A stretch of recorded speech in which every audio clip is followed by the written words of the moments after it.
Welcome to the Learning Pines YouTube. We hope this video helps.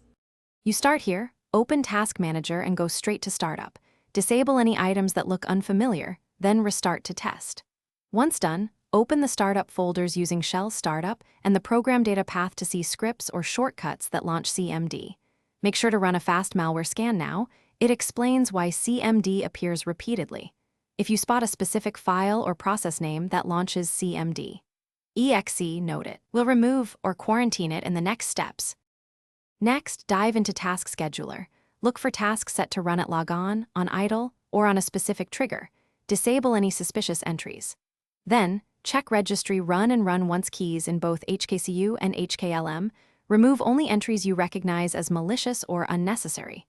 Once you've identified a file name, use auto runs or a system-wide file search to find scripts or shortcuts that call CMD. exe and delete or edit them. This step removes the actual trigger. Finish by restarting Windows and testing whether CMD still pops up. If it's gone, re-enable startup items one at a time to find the culprit. If the problem persists, boot into safe mode, rerun full malware scans, and recheck Task Scheduler and Registry entries. Safe mode prevents most auto runs from executing. Make sure to back up the registry before changes. If something breaks, restore the backup or use System Restore. One key troubleshooting tip. If an entry reappears, you likely have persistent.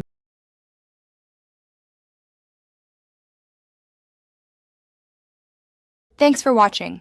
Consider subscribing if we helped you.